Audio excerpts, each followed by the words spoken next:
All right, so today I'll be talking about the economist W. Arthur Lewis, his contributions and his Nobel Prize. So we'll start with his early life and background. W. Arthur Lewis was born in 1915 in St. Lucia, which is a small island in the Caribbean, part of the Lesser Antilles. You can see it up there. It sits between Martinique and St. Vincent. This island is also known for its volcanic landscape. It has two pretty famous volcanoes called the Pitsons.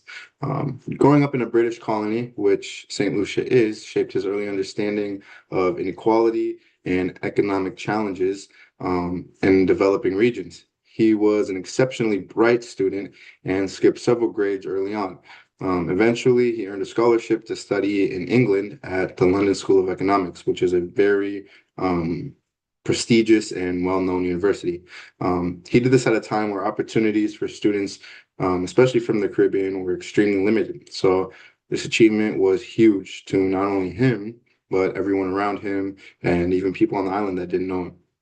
His early life experiences in that developing economy strongly influenced the questions he would later be famous for as an economist, especially the question, why do some countries remain poor while others continue to grow wealthy? So next we'll look at some of the barriers he faced. Lewis achieved his success, like I said, during a period when racial discrimination was very widespread, especially in a British colony. During British colonial rule, St. Lucia, sorry, like many Caribbean islands, operated under a racial hierarchy shaped by slavery and plantation economics. So, because of this, enslaved Africans were brought over to the island to be plantation workers, while white European colonists held all the political and economic power. Like I said, they did this while Black people were enslaved and treated as property, being denied basic human rights. So, because of this, becoming a professor and a global economist as a Black man in the mid 1900s was nearly unheard of up until this point. Well, it was unheard of. So, because of that, he inspired and opened doors for future generations of minority scholars, and not just economics, but also higher education.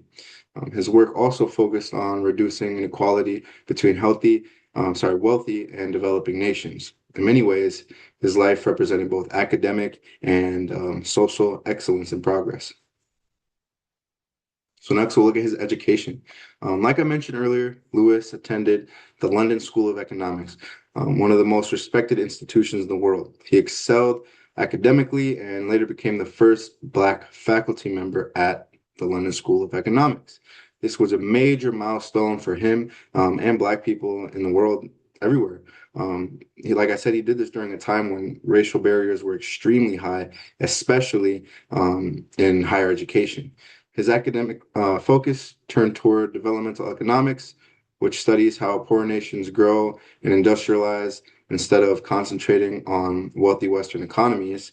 Lewis focused on the structural problems facing countries in Africa, Asia, and the Caribbean, um, which we'll later talk about. This decision would kind of define his legacy. So next we'll talk about his contribution. So his biggest contribution is the dual sector model.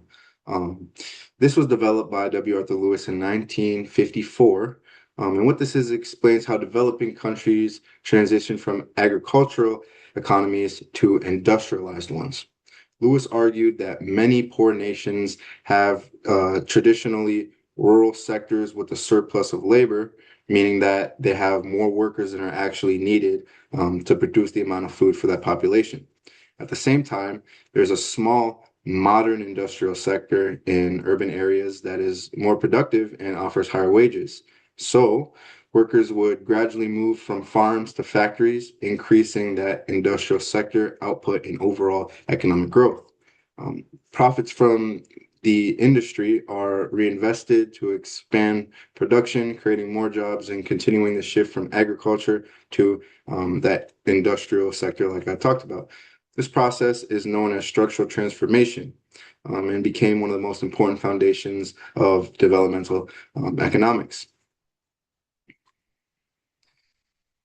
So next we'll talk about his Nobel Peace Prize and a little more about that contribution. So in 1979, W. Arthur Lewis won the Nobel Prize in Economic Sciences.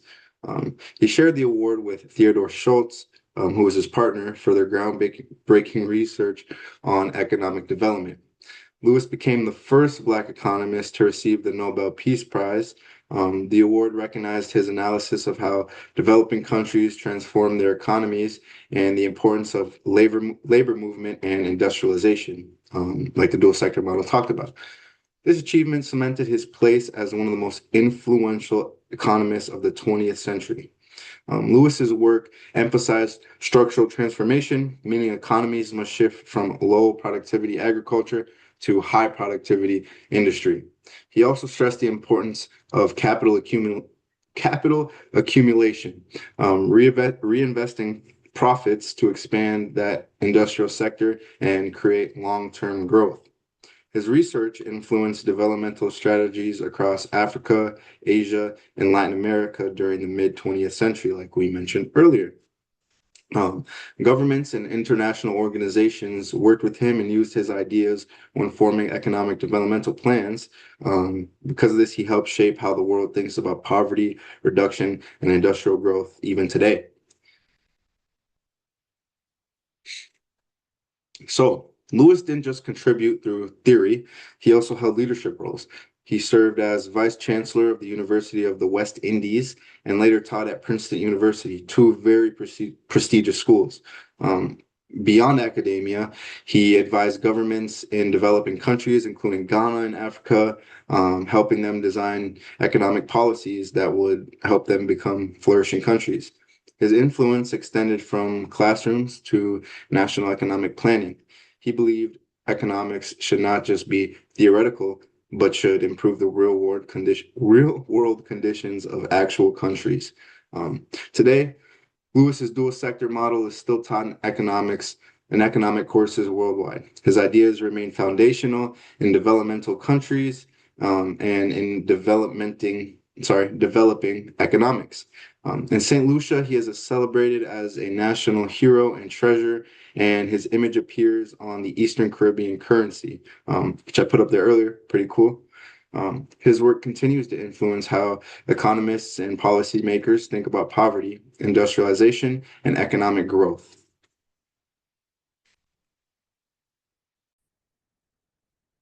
Arthur Lewis left behind a legacy that extends far beyond his lifetime, not just for his contributions in economics, but also how he paved the way for people in third world countries or who are facing other social barriers to pursue that higher education and, go out there and win a Nobel Peace Prize.